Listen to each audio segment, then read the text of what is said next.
بسم الله الرحمن الرحيم. قل يا أيها الكافرون لا أعبد ما تعبدون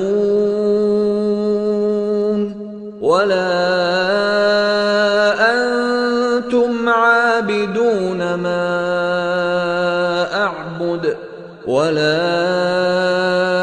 أنا عابد ما عبدتم ولا أنتم عابدون ما أعبد لكم دينكم ولي دين.